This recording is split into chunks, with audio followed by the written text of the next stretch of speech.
할렐루야. 거룩한 주일 아침입니다. 우리 박수치며 찬양하며 주님 앞에 나아갑니다. 변찮는 주님의 사랑과 거룩한 보혈의 공로를 우리 다 찬양을 합시다. 주님을 만나볼 때까지 우리를 깨끗게 한 피는 무궁한 생명의 물일새. 생명을 구원한 친구들 하나님 찬양을 합시다. 예수는 우리를 깨끗해 하시는 주시니 그의 피 우리를 눈보다 더 희게 하셨네. 주님의 깨끗한 보혈을 날마다 입으로 간증해 담대히 싸우며 나가세. 전국에 들어갈 때까지 예수는 우리를 깨끗해 하시는 주시니 그의 피 우리를 눈보다 더 희게 하셨네. 예수는 우리를 깨끗해 하시는 주시니 그의 피 우리를 눈보다 더 희게 하셨네. 십자가 튼튼히 붙잡고 날마다 이기며 나가세. 머리에 면류관 쓰고서 주 앞에 찬양할 때까지 예수는 우리를 깨끗해 하시는 주시니 그의 피 우리를 눈보다 더 희게 하셨네. 예수는 우리를 깨끗해 하시는 주시니 그의 피 우리를 눈보다 더 희게 하셨네. 눈보다 더 희게 하셨네. 아멘.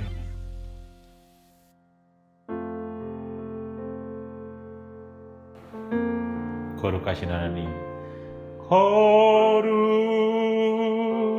거룩하신 하나님, 주께 감사드리세. 날 위해 이 땅에 오신 독생자 예수, 나의 마음과 뜻 다해 주를 사랑합니다. 날 위해 이 땅에 오신 독생자 예수, 내가 약할 때 강함 주고 가난할 때 우리를 부욕해 하신 나의 주 감사. 내가 약할 때 강함 주고 가난할 때 우리를 부욕해 하신 나의 주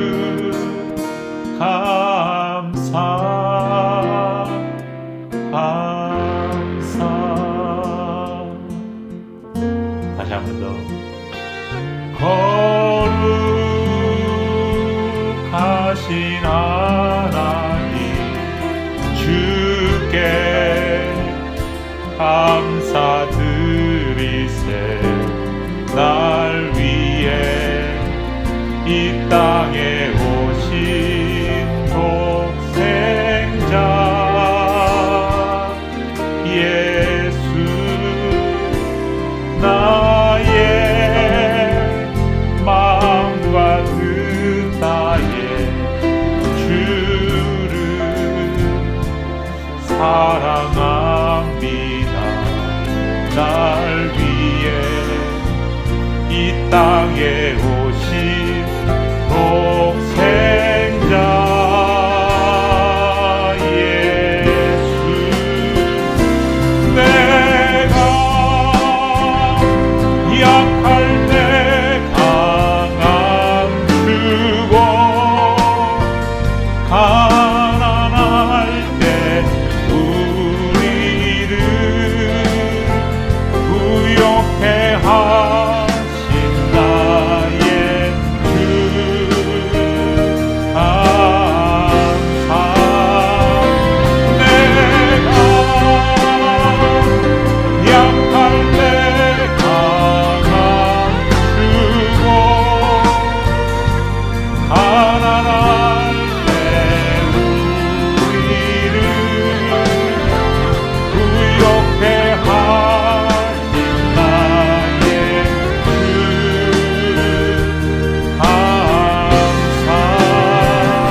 나의 모든 생활 속에 나의 모든 생활 속에서 주님이 함께 하시니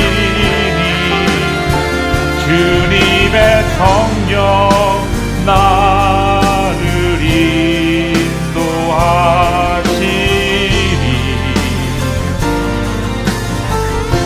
시험이 나를 찾아올 때 주님 지켜주시리.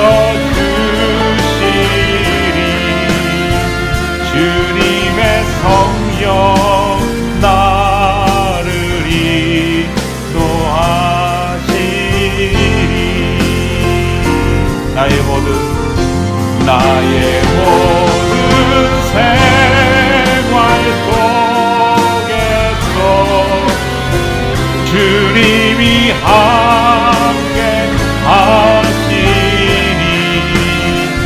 주님의 성령 나를 인도하시니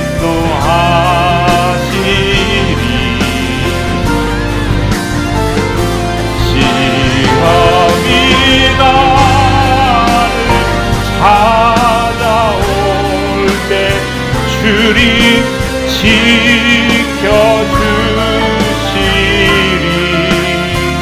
주님의 성령 나를 인도하시리.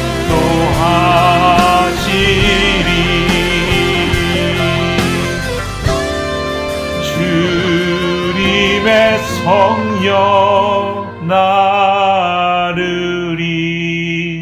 인도하시리.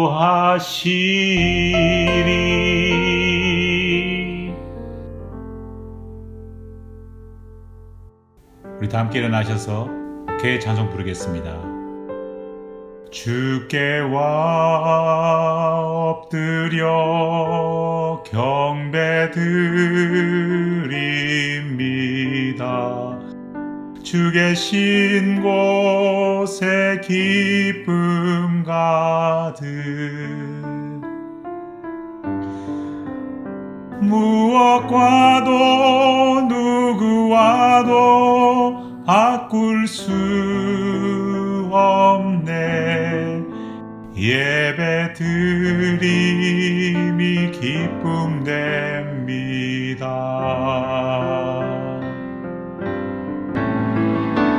주께 와 엎드려 경배드립니다. 주 계신 곳에 기쁨 가득,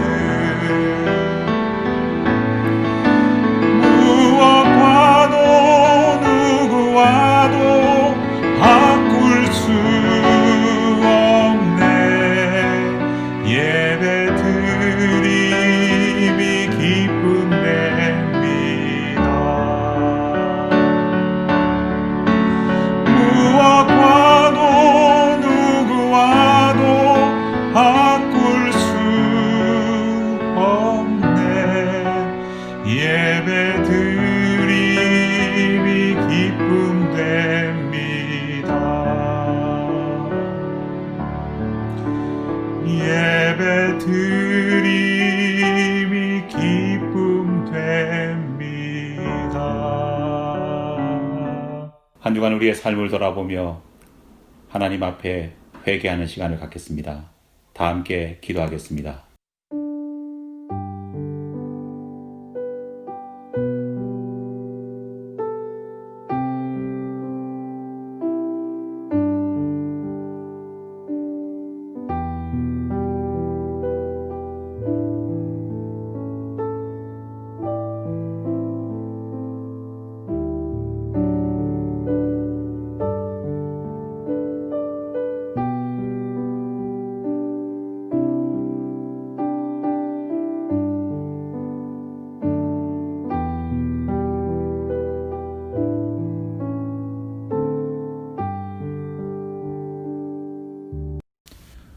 여호와께서 그의 종들의 영혼을 속량하시나니 그에게 피하는 자는 다 벌을 받지 아니하리로다.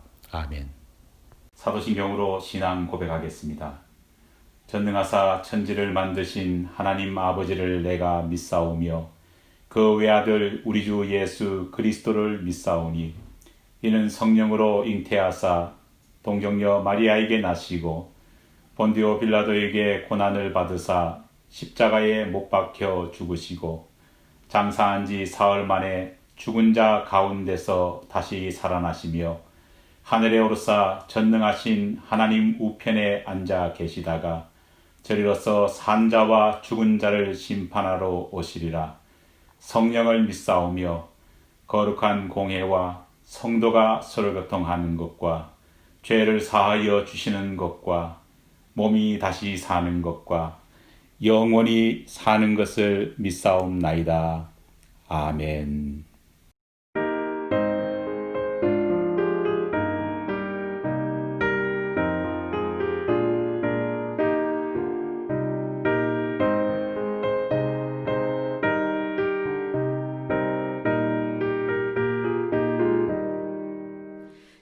즐겁게 안식할 날 반갑고 좋은 날 내 맘을 편케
이 시간 우리 각자가 각자의 기도 제목을 놓고 하나님 앞에 기도하는 시간을 갖겠습니다. 다 함께 기도하겠습니다.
오늘 예배에 참석해 주신 여러분 모두를 주님의 이름으로 환영합니다.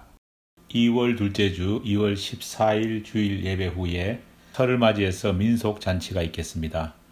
당일 예배는 오전 11시 예배로 한성수 장로님 댁에서 드리도록 하겠습니다. 교회학교 아이들의 세배가 있으니 여러분들 정성스럽게 또 세뱃돈도 준비해 주시기 바랍니다. 그러면 주님 앞에 예물 드리겠습니다.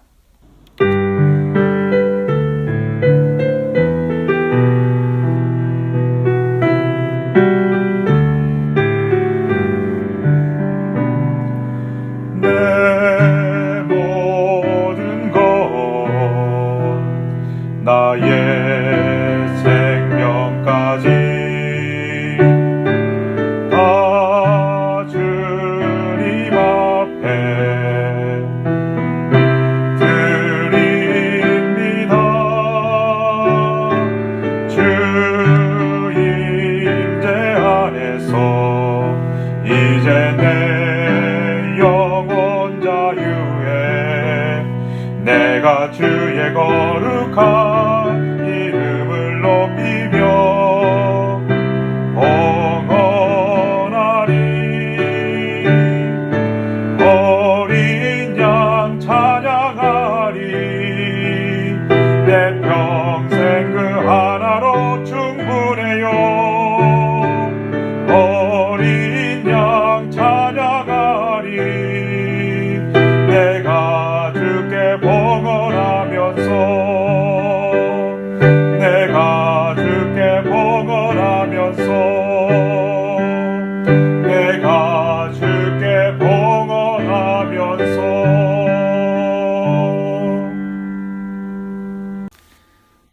오늘 또 예물 드릴 수 있도록 은혜 주신 하나님 감사합니다. 귀한 예물 가운데에 우리의 마음을 담습니다.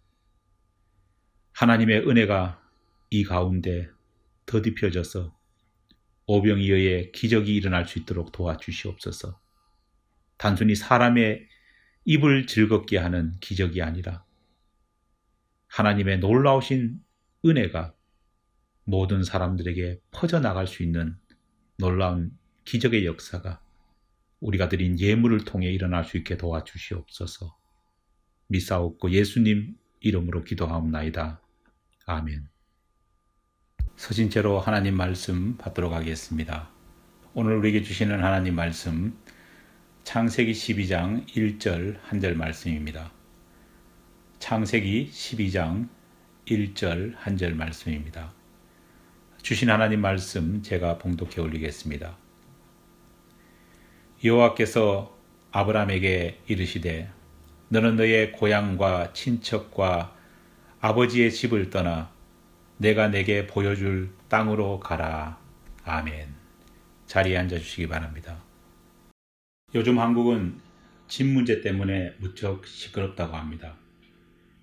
계속된 정부의 주택 정책 실패로 인해 가파르게 올라가고 있는 전세금과 전국 각지에서 일어나고 있는 부동산 투기는 대다수 서민들에게 큰 좌절은 물론 집에 대한 혼란을 불러일으키고 있습니다.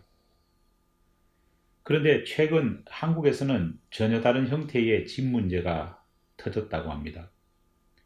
흥미로운 것은 집에 관한 이 논쟁은 정부의 또 다른 잘못된 부동산 정책에 의해 일어난 것도 아니고, 그렇다고 과열된 투기 열풍 때문에 발생한 것도 아니라는 것입니다.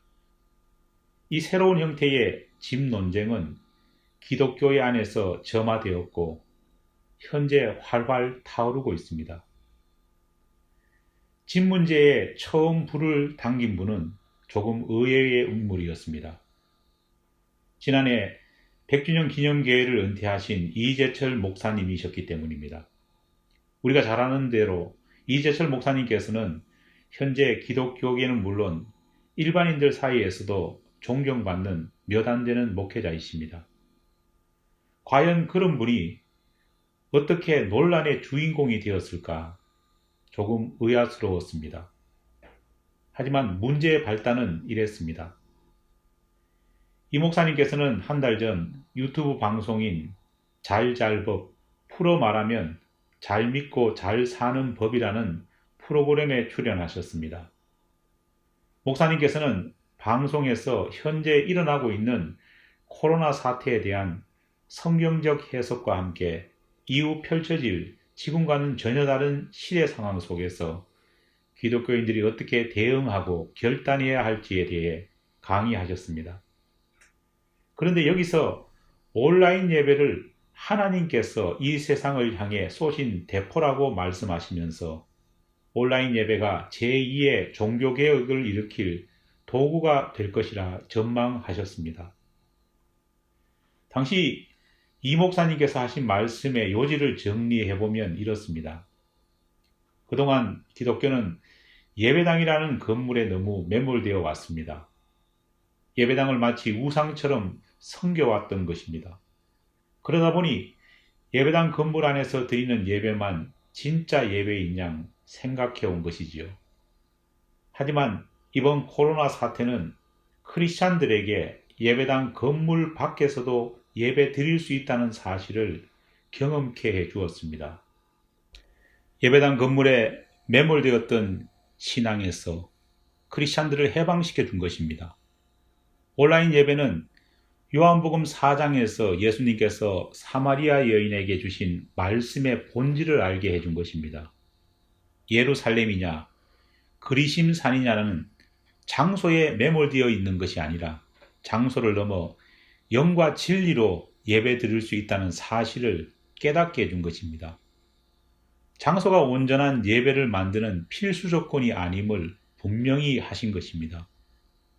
예배 드리는 예배자의 마음 자세가 중요한 것이죠. 온라인 예배가 바로 이것을 사람들에게 일깨워 준 것입니다. 목사님의 이 말씀을 들으면서 아마도 많은 사람들이 공감했을 줄 믿습니다. 저 또한 이 말씀을 들으면서 적지 않은 깨달음을 얻었습니다. 그런데 논란이 일어나게 된 것은 그 뒤에 덧붙이신 한 말씀 때문이었습니다. 저는 코로나 사태가 끝난 다음에도 집에서 온라인 예배를 드리겠습니다. 30년 가까이 교회를 섬기셨고 앞서 말씀드린 대로 한국을 대표하는 존경받는 목회자이신 분이 코로나 사태가 종식된 이후에도 예배당이 아닌 집에서 온라인 예배로 주일 성수를 하겠다는 말씀, 그 말씀은 많은 신자들에게 큰 충격을 주었습니다. 그리고 바른 주일 성수가 무엇인지에 대한 혼란과 함께 내가 일상생활을 하는 집에서 예배 드릴 것인가 아니면 하나님의 집인 교회에 나와 예배 드릴 것인가 라는 집에 대한 문제와 논란을 불러일으켰습니다. 과연 이 문제를 어떻게 바라봐야 할까요? 우리는 어떻게 해석하고 어떤 선택과 결단을 해야 할까요? 사실 이 논란은 가벼운 말실수나 말의 뜻과 의도를 받아들이는 데서 생긴 약간의 오해로 치부될 수도 있습니다.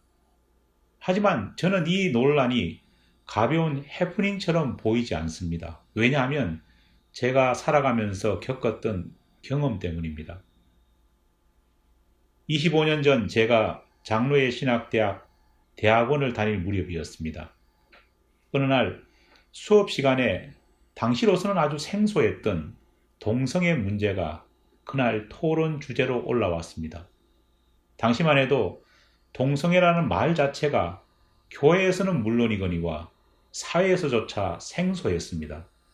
하지만 미국에서 막 학위를 마치시고 귀국해 가르치고 계시던 한 젊은 교수님께서 현대 기독교 윤리학 시간에 지금 미국 교회에서 막 시작되어서 뜨거운 논란을 일으키고 있는 말 그대로 따끈따끈한 이슈를 가지고 함께 토론해보자 제안하신 것입니다. 그 당시 미국 교회에서는 동성애자인 교인들이 공개적으로 커밍아웃을 하는 일이 심심찮게 벌어지고 있었습니다.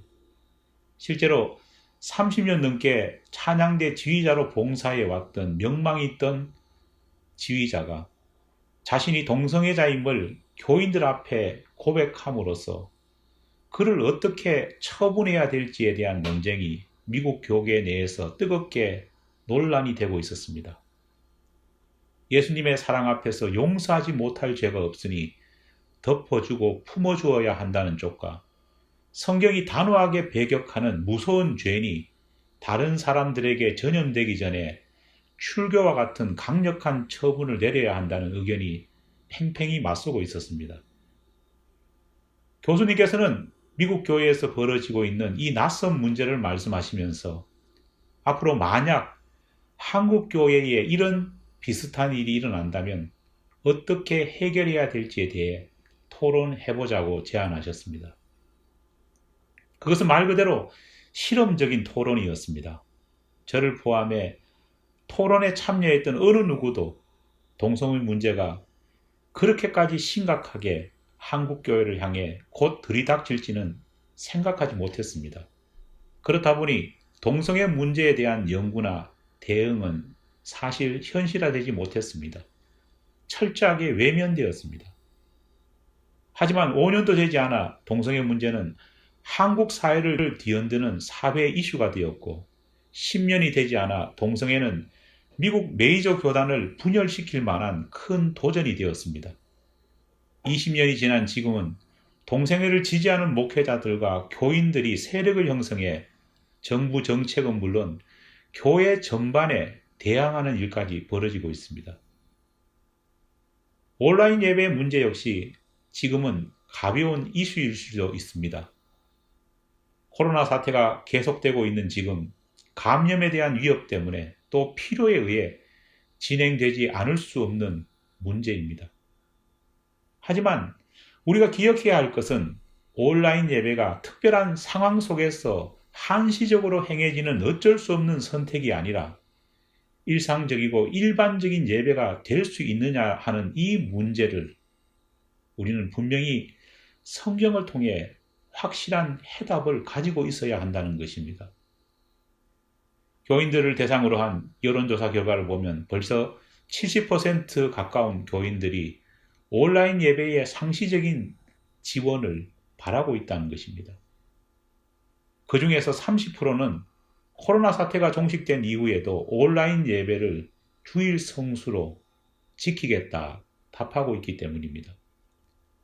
현재 상황이 이 정도라면 실제 코로나 사태가 마감된 미래의 어느 시점에는 온라인 예배에 대한 논쟁은 더욱더 현실화되고 현재 벌어지고 있는 교회에 출석하지는 않지만 스스로 크리스찬이라 말하면서 살아가는 가난한 교인의 문제처럼 온라인 예배의 문제 역시 스스로를 온라인 예배를 드리면서 주일 성수를 한다고 생각하는 크리스찬들과 그들을 그렇지 않다고 바라보는 사람들 사이에 큰 논란과 분쟁으로 피해야 될 것은 명약관한 사실입니다. 게다가 요즘에는 대형 교회에서 은퇴하신 목사님들께서 유튜브 채널을 만들어 그곳에서 유튜브 교회를 개척해 온라인 예배를 더욱 부추기고 있는 형국이기도 합니다. 이 문제를 어떻게 바라봐야 할지를 고민하던 저에게 하나님께서 생각나게 하신 말씀이 바로 오늘 본문 말씀입니다.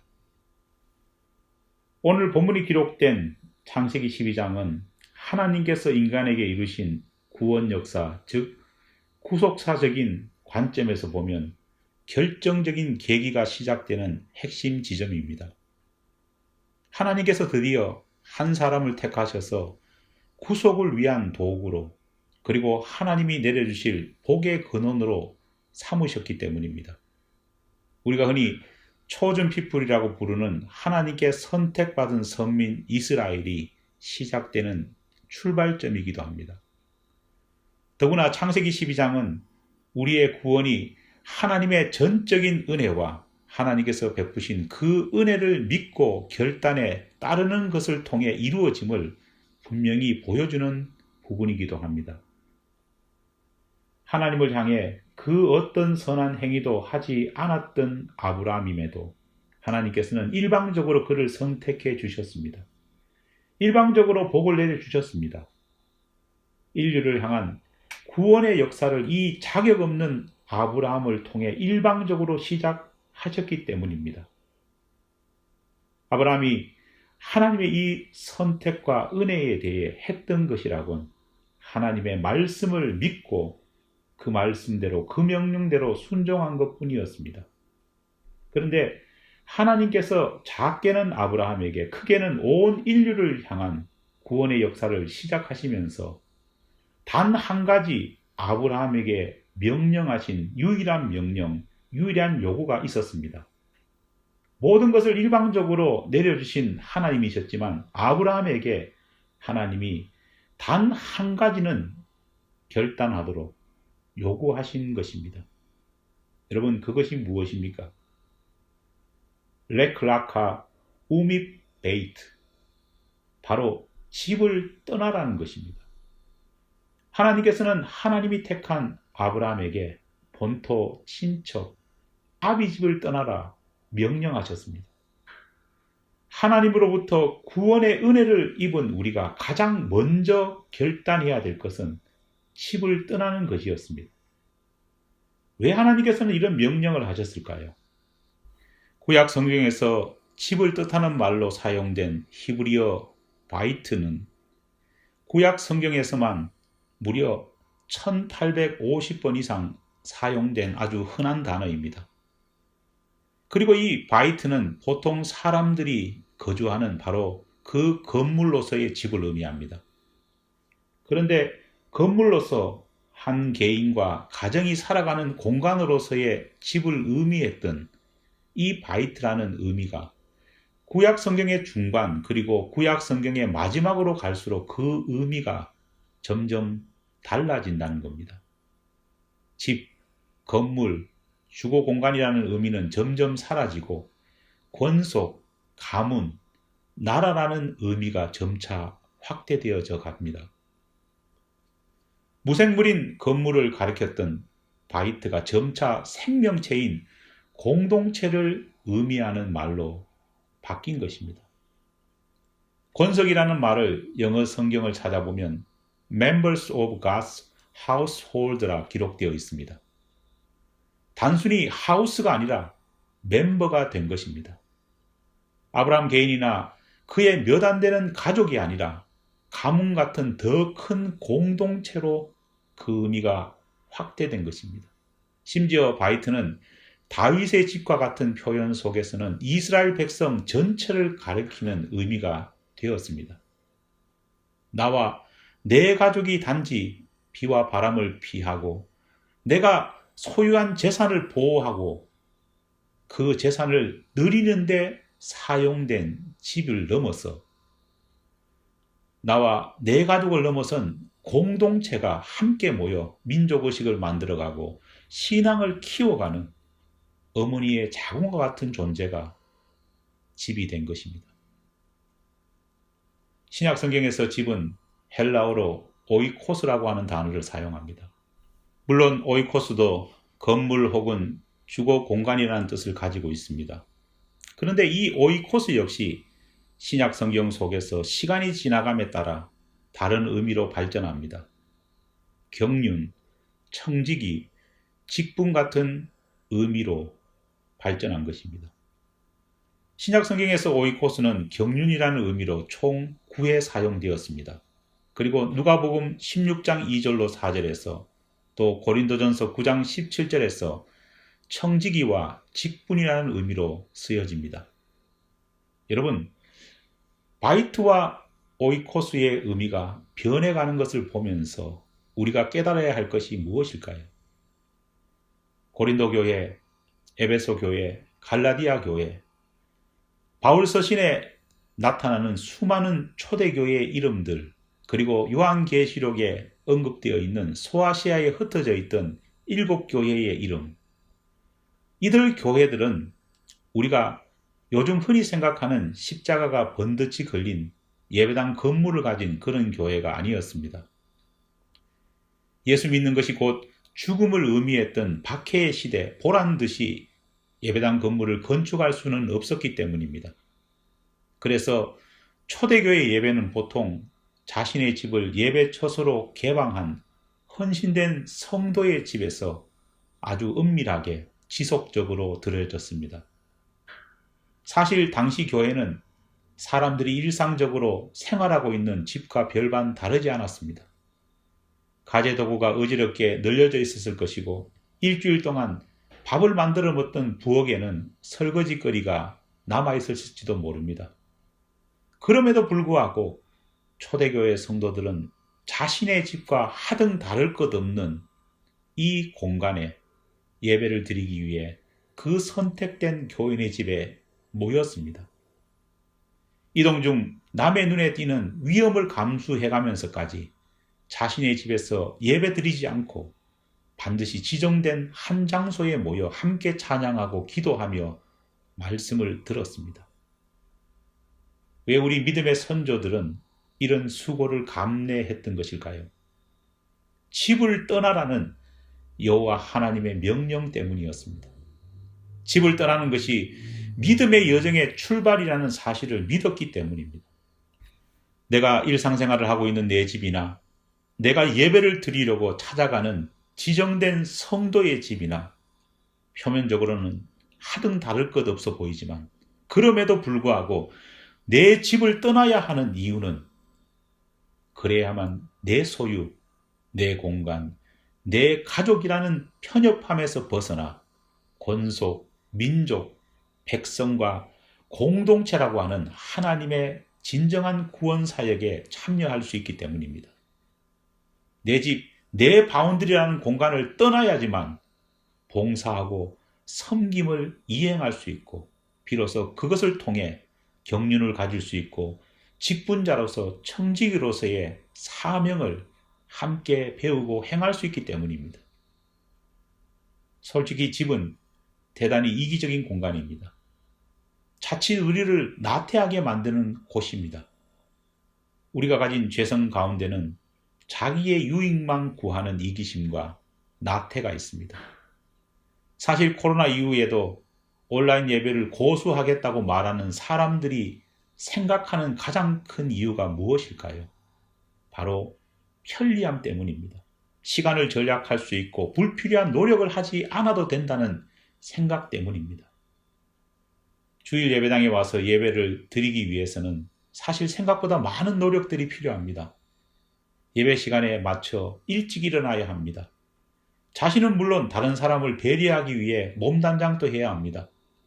예배당까지 이동해야 하는 수고도 감내해야 합니다.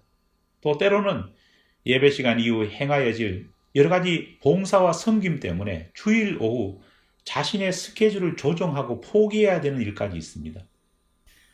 어떤 경우엔 자신과 성격이 맞지 않는 사람들과 만나고 대화해야 하고 내 자신이 나서져야 하는 선택을 해야 하는 순간도 있습니다. 하지만 집에서 나홀로 내 가족만 예배 드리게 된다면 이런 수고를 할 필요가 없습니다. 심지어 하나님께 드릴 예물조차도 남 눈치 볼 필요 없을 뿐 아니라 내가 어떤 복장으로 예배드리든 어떤 자세로 예배드리든 다른 사람들을 고려할 필요조차 없습니다. 바로 이런 편리함이 예배당에 나와 드리는 예배를 꺼리게 하고 집에서 드리는 온라인 예배를 선호하게 만들고 있습니다. 하지만 이런 편의와 편리를 쫓는 마음은 우리 신앙을 왜곡시키고 죽일 것입니다. 솔로몬이 저지른 범죄는 솔로몬 왕 사후 이스라엘 왕국이 남과 북으로 분열되는 결과를 초래했습니다. 이때 분단된 이스라엘 왕국의 북쪽 나라를 다스리게 된 사람이 바로 여로보암입니다. 그런데 하나님께서는 이 여로보암을 두고 미워하셨습니다. 그가 저지른 특별한 죄 때문입니다. 여러분, 그것이 무엇인지 아십니까? 여로보암은 단과 베델에 예루살렘 성전을 대신할 짝퉁 성전을 만들었습니다. 그가 짝퉁 성전을 만들 수밖에 없었던 내면적인 이유는 남과 북이 영토가 나누어졌음에도 불구하고 신앙만은 여전히 하나로 통합되어 있기 때문에 그런 상황 속에 느끼는 불안감 때문이었습니다. 나라가 남과 북으로 갈리고 서로 다른 왕이 나라를 다스렸음에도 불구하고 이스라엘은 여전히 하나님께 예배드리기 위해서는 남유다 왕국에 있는 예루살렘 성전으로 찾아가 예배드려야 했습니다. 여로보암은 그 모습을 보았습니다. 만약 이 사태를 그대로 방치해 두었다간 분명 언젠가 북이스라엘 사람들의 마음이 남유다 왕국에 빼앗겨 다시 남유다 왕국과 합치자는 여론이 조성될 것이라는 두려움이 생겼습니다. 고심 끝에 여로보암은 이런 내적인 이유를 숨긴 채 사람들이 혹할 수 있는 외적인 이유를 만들어 백성들의 신앙을 현혹했습니다. 바로 편의성을 강조하면서 백성들에게 짝퉁 성전에서 예배드리도록 유혹한 것입니다. 힘들게 멀리 있는 예루살렘 성전까지 갈 필요가 뭐 있겠어? 이곳 북이스라엘에서도 편리하게 하나님께 예배드릴 수 있도록 내가 성전을 만들어 주겠다. 북쪽에 사는 사람들이 굳이 남쪽까지 내려올 필요도 없다. 아예 북쪽 단과 남쪽 베델에 성전을 2개 만들어 너희들의 편리함을 더욱더 극대화시켜 주겠다. 여로보암이 단과 베델에 짝퉁 성전을 완공하자 북이스라엘 사람들은 그 편리함에 열광했습니다. 그들은 편리함과 편의성에 현혹된 나머지 하나님께서 진정 원하시는 것이 무엇인지를 보지 못했습니다. 왜 하나님께서 이스라엘 백성들에게 예루살렘 성전으로 오라고 말씀하셨는지, 왜 그들에게 주께와 엎드려 경배하라고 하셨는지 그 뜻을 망각해버린 것입니다. 예수님께서도 제자들을 부르시면서 집에 머물러 명상하라, 묵상하라고 말씀하지 않으셨습니다. 와 보라고 명령하셨습니다. 집을 떠나 내가 있는 이곳으로 오라고 하신 것입니다. 영어에는 집을 뜻하는 2 단어가 있습니다. 바로 house와 home입니다. 우리가 예배당을 건물 즉 하우스의 개념으로 생각한다면 내가 일상생활을 하는 집이나 예배당이나 하등 다를 것이 없습니다. 초대교회 시절에는 더욱더 그랬겠지요. 하지만 하나님께서 우리에게 집을 떠나 참된 예배의 자리로 부르신 이유가 예배당이 하우스가 아니라 홈이라는 사실을 깨닫게 된다면 그 의미는 전혀 달라집니다. 아무리 성공해 화려한 저택에 우리가 살고 있다고 해도 우리 모두에겐 그런 건물, 그런 하우스가 대신할 수 없는 고향, 다시 말해 홈이 있습니다. 내 마음이 정화되고 나라는 개인을 넘어 공동체가 함께 만나고 섬김과 봉사가 실천되는 잃어버렸던 나의 정체성이 찾아지고 내가 훈련되어지는 그런 영적 고향, 그런 고향이 바로 예배당입니다. 그렇기 때문에 우리는 집을 떠나 예배당을 향해 나아가야 하는 것입니다. 교회가 우리가 살고 있는 집보다 조금 더 큰 타운하우스라면 굳이 예배당에 올 필요가 없습니다. 하지만 교회가 우리의 영원한 홈타운이라면 우리는 우리가 지내고 있는 집을 떠나 찾아가야 합니다. 왜냐하면 그곳에 우리의 영혼의 진정한 안식이 있기 때문입니다. 기도하겠습니다. 하나님, 감사합니다. 코로나와 함께 예배의 본질, 예배의 정체성이 혼란스러워지고 있습니다.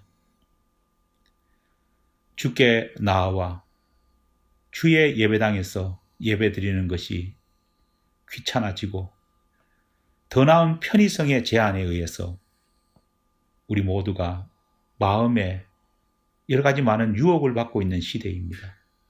하지만 바른 신앙을 위해 집을 떠나라고 하신 하나님의 명령의 의미를 제대로 깨달을 수 있도록 도와주시옵소서. 집에서 묵상하고 명상하는 것이 아니라 나에게 와 보라고 하신 예수님의 그 의미를 깨달을 수 있도록 도와주시옵소서.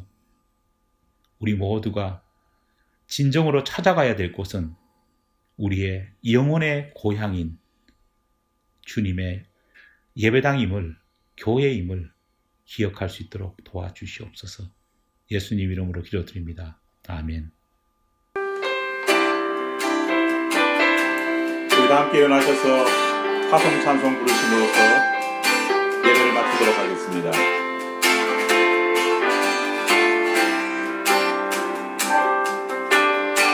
성령이여 임하소서. 메마른 나의 심령 위에 주님의 은혜에 담비 내려 나를 뻑적 쳐주옵소서. 주의 권세 주의 능력 지금 이 시간 임하셨소. 악한 권세 모두 깨뜨리고 주님 나라 임하소서. 영광 할렐루야. 예수의 그 피가 내게 승리 주네. 구원이 되시네. 영광 할렐루야. 예수의 이름이 능력되네. 소망이 되시네. 지금은 우리 주 예수 그리스도의 은혜와 하나님 아버지의 사랑하심과 성령의 교통하심의 역사하심의 은총이 예배의 혼란을 가득 안고 있는 이 시대 가운데 바른 예배자의 자세를 가지고 주님 앞에 나와 온전히 배우고 봉사하고 섬김을 통해 진정한 하나님의 사람으로 거듭나기를 원하는 우리 모든 교우들 위해 하나님의 은혜가 늘 함께 없기를 간절히 축원하옵나이다. 아멘.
약속 이루시는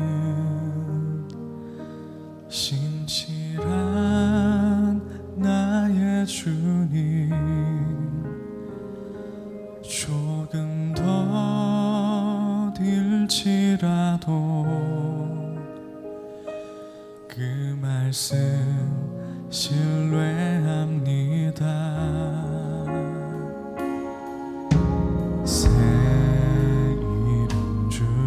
지고 수치를 거두시네. 내 믿음 연약할 때 먼저 찾아주시네. 이겨놓은 싸움 승리하게 하시는 여호와 이래. 놀라운 주님, 밤하늘 별과 같은 축복의 약속 반드시 내게 이루시리라.